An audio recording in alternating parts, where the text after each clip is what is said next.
Your body regulates your temperature, your breathing, your balance, all for your physical self, all automatically and in your subconscious. Just like it regulates your physical self, it also regulates your mental self.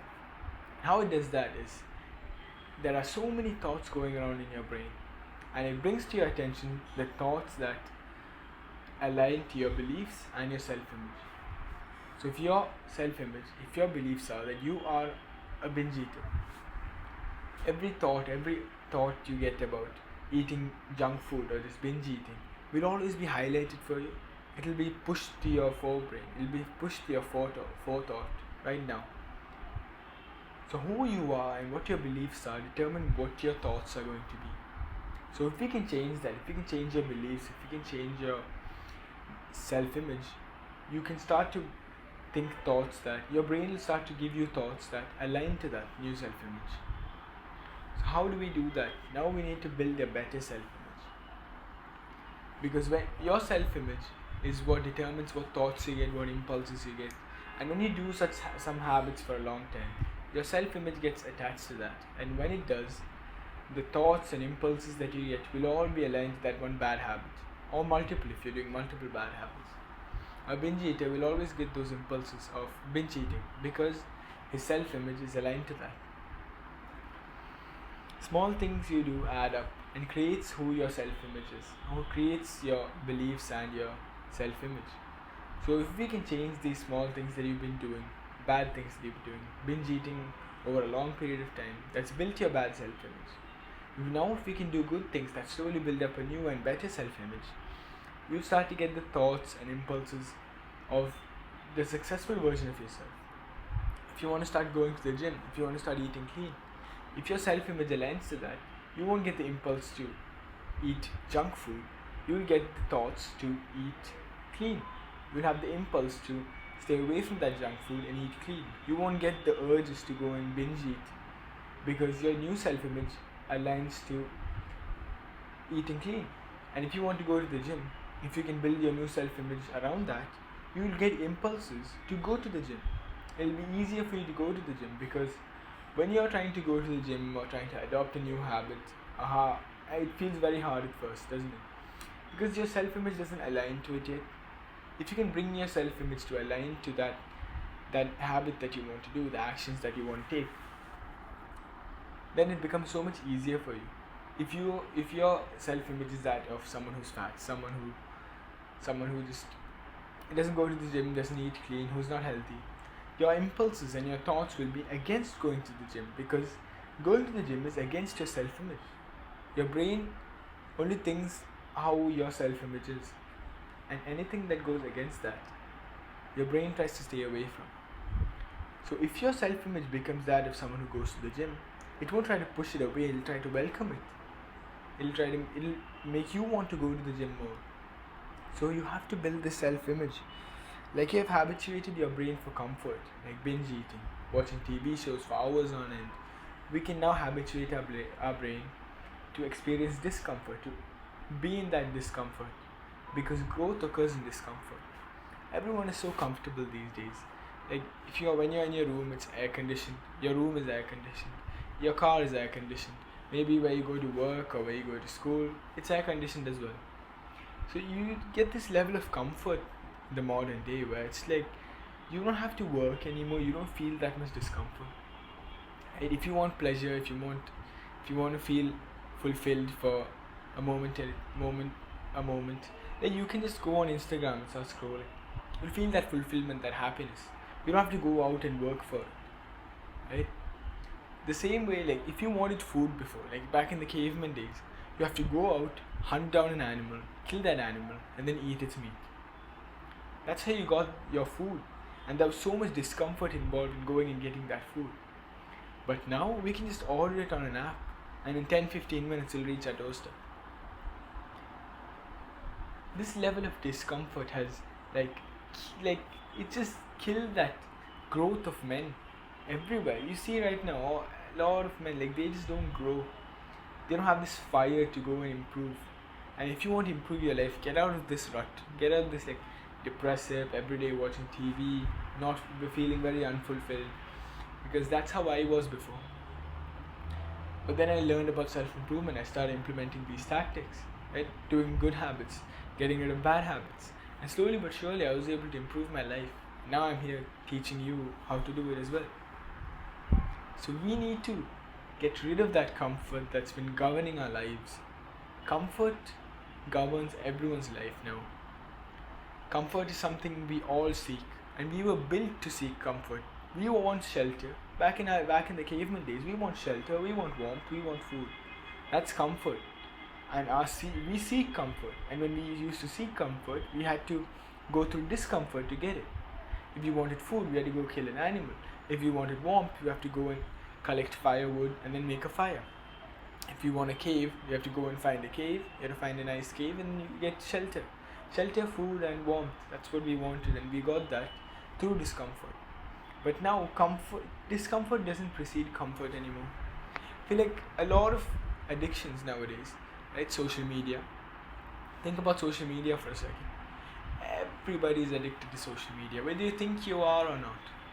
Do you spend time on social media when you really could be doing something else, but you just choose to do that instead? Hours a day you spend on social media. When you're sitting around with your family, do you go on your phone and start scrolling? At the dinner table, do you start scrolling? For a fact, you probably know you're addicted to social media. But why is it so addictive? Have you ever thought about that? Why is it so addictive? It's because we're getting this momentary comfort. We're getting this momentary fulfillment, happiness. And if we wanted that before, we'd have to go through discomfort to get it. But now, like this entertainment that we have, right? Even back in the days, like a few years ago, a couple decades ago, social media wasn't a thing. You wanted to watch a movie, you have to go out to the shop, you have to buy a CD, bring it home, put it in your TV, and then you can watch the movie, right? Or you had to go out, get a ticket, go for a movie, and then come back home. So all this, even though it seems like less discomfort, it was still discomfort. You had to go out of your home, you had to spend money, you had to go and buy the CD, you had to come back home, put it in your TV player, right? There's discomfort always preceding comfort before. But now there's no discomfort at all. If you want entertainment, you can just open your phone and turn on Instagram. And you know what I've realized? Something that YouTube does now. When you open YouTube, it immediately goes to the shorts page. So there's way less discomfort now, way less friction. When there's no friction, why would you go out and watch a movie? Why would you go and do anything else for that same entertainment? You just wouldn't. You just go on your phone and then watch reels on Instagram. It's so addictive because it gives us so much dopamine, so much pleasure. You've probably heard of dopamine before. But here's a really dark truth about like just invoking so much dopamine. A lot of people think, I'm just watching reels, it's no big deal. I wouldn't be doing anything else in this time anyway. But you have to look at the biology, right? When you watch Instagram, it's so much dopamine is getting flooded into your brain. And the receptors, right?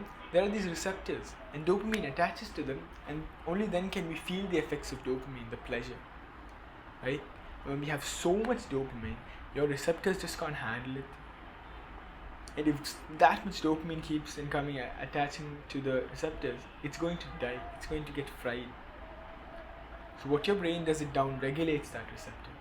And when it down-regulates that receptor, we are able to feel less pleasure from the same amount of dopamine.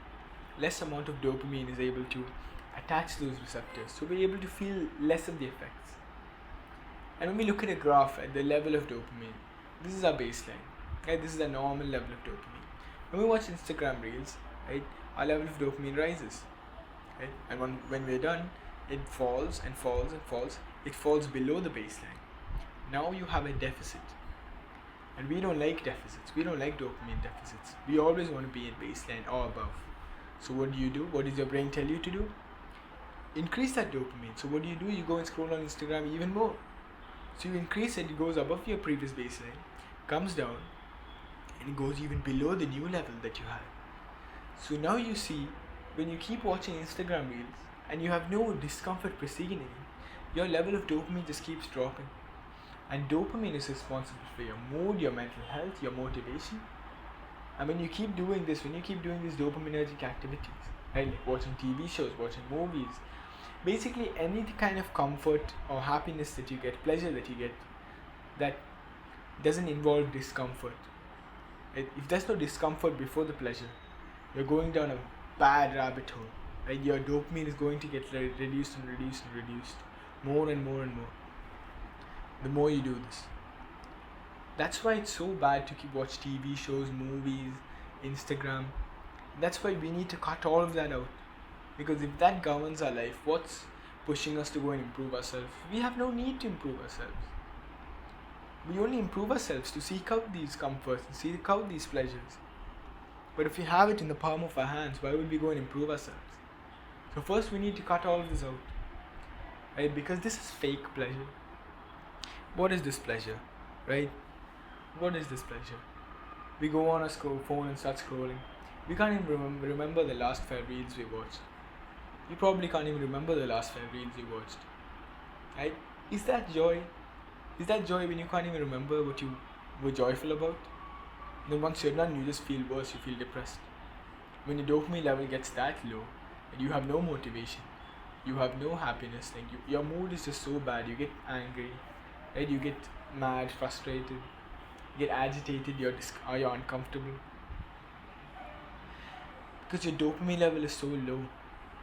Right? And this is all fake pleasures. You're just trying to fulfill what you want to be. Like, if you become successful, right, you can travel the world. And that's a pleasure that you have because you make memories. Right? But instead of that, we're trying to fill that hole temporarily. When we scroll on Instagram, we get that fulfillment for a short period of time. Right? And once we're done, we don't have that anymore. We're trying to fulfill these things, desires that we have, with these short-term things, and that just leads to worse and worse mental health. When we go and work ourselves, right? If we start going to the gym, we build a good body, good physique. That's real joy. Because every time you look in the mirror, you feel joyful. I did that. My younger self did that. I'm so grateful for my younger self for doing that. You build this self-love. When you love yourself, it's hard to feel sorry and hard to feel bad, hard to feel sad.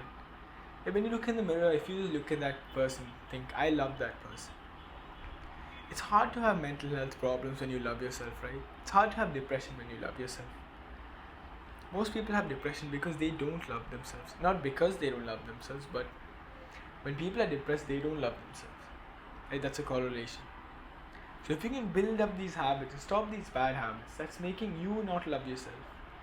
If you build up habits that make you love yourself, you can get out of depression. You can fix your mental health issues. I've seen it happen with so many people, including myself. I started doing the good habits, slowly but surely. Right? Because change doesn't happen in like this one breakthrough. Right? It happens over a period of time. Small actions that you do compound. And that compounding effect will hit you one day and you just improve your life. That's how breakthroughs happen. Have you realized, like scientific breakthroughs? Some person, the scientist, would be working on one experiment for a year, 2 years. And then finally, all that work that he's been doing will compound, and one day, he'll achieve a breakthrough. Yes, I found it finally. And the breakthrough will happen. The breakthrough only happens because it's just the tipping point, right? You reach the tipping point. Imagine you're trying to push a rock off a cliff. Every day you keep pushing it. It's very heavy, but you keep pushing it every single day. And one day it'll get so close to the edge that it'll fall over. That's how breakthroughs happen. And we can work on it every single day, doing the same boring, monotonous task every single day. And one day you'll find a breakthrough. It's the same with self-improvement, improving yourself. If you can go to the gym every single day, right? Do small gains, right? If you can do 20 push-ups every single day, right? In a couple of months, your chest will look bigger. Maybe in a year, your chest will be much bigger. You'll build muscle, you'll put on muscle. And slowly your self-image will start to change. These small things are what change your self-image, not these big grand gestures. Like you go to the gym and have a really good workout once a week. That's not going to change your self-image. What's going to change your self-image is the small things that you do. Like if you do 10 push-ups every single day. It seems small, look like it'll contribute much to your physique, but that's going to change your self-image. And you're going to become, your self-image is going to be that of someone who is healthy. Right? When you do these small things that are not too hard for you, right? At the level you're at, is 10 push-ups too hard for you? If it is, do 5. If you can't even do 1 push-ups, do some wall push-ups. And slowly your brain will start to realize, okay, this is someone who's healthy. This is someone who exercises. Right? This is someone who's an athlete. Right? Slowly but surely, when you want to now join the gym, after you get used to exercising a little bit, it's going to be easier for you to go to the gym every day of the week, or 6 days of the week, or 5 days. Right? Because you're building this new self-image that aligns with that goal that you have of getting jacked, of building a good physique. So if you can build up these small habits, it'll become so much easier for you to go on and achieve your goal. If you do 5 push-ups every day for a month, your self-image will start to change. And maybe at the end of that month, right, maybe you can start joining the gym, because your self-image will change and you will have less resistance to go and join the gym, to go to the gym 4 or 5 days a week. Obviously, even when you start the gym, start going thrice a week, then maybe ramp it up to 4, maybe then 5. And you need to slowly build up this new self-image. Like, imagine the foundation of a house. You can't build it really quickly and like carelessly, because the structure you build on top will collapse. You need to build the foundation carefully, and you need to make it strong. And that takes time, and that takes effort. But it's so much easier if you just gradually improve yourself. And that's what you're supposed to do. You need to gradually improve, gradually build that foundation. 5 push-ups a day, then 10 push-ups a day, then 20 push-ups a day. Maybe join the gym, go thrice a week, 4 times a week, 5 times a week. And slowly build yourself up to the person that you want to be, to the person that can achieve that goal of getting a 6-pack, of getting jacked. In any area in your life that you want to improve, you have to start small, because change doesn't happen in a breakthrough. Right? Change happens when you compound these small efforts that you do every single day. It can be so small. Do you realize that? It can be 1 push-up a day. It can be so small, but it will make a huge difference if you keep compounding it. Change and success comes when you compound these effects. You think about when I'm making this YouTube video. This video probably won't get me 1,000 subscribers, right? But if I make like 10, 20, 30 more videos of these, maybe it'll get me to 100, maybe to 500, maybe to 1,000. Right? One video is not going to get me to 100,000 subscribers, but I'll have to keep compounding my efforts, keep making more videos. And the same way, you have to keep compounding your effects. Keep exercising more and more and more to become the person that you want to be. Who do you want to be? You have to figure that out first. Right? And then you have to start thinking about, how do I make my self-image into the person that can achieve that? Because your current self is not capable of achieving that goal. Not yet. So now you have to shed this old self-image and create a new self-image. And this new self-image will be able to go and achieve that goal. I see so many people making mistakes, and maybe you've done as well. Maybe you've tried going to the gym. Maybe you wanted to start and you barely have exercised before. You want to just get thrown into the deep end, right? Obviously, when you don't know how to swim, how can you when you get thrown into the deep end, right? You might learn to swim, right, when you get thrown into the deep end, but you'll build up these small, horrible practices that it's so hard to let go of. But think of the person who starts at the shallow end and works his way up to the deep end. He has proper form, proper technique, right?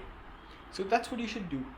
Gradually improve yourself, and your success will be so much more linear and so much more exponential even than the person who just starts going to the gym straight away, right away. Learn the form first, do some exercises first, and then go out and do your 50 kg bench press or whatever it is. So keep this in mind. Change your self-image, because your self-image will determine who you're going to become, determine the actions you do today, will determine the actions you do tomorrow. So you need to change your self-image, and that happens only when you make gradual efforts. And finally, you'll reach the tipping point and you'll just take off.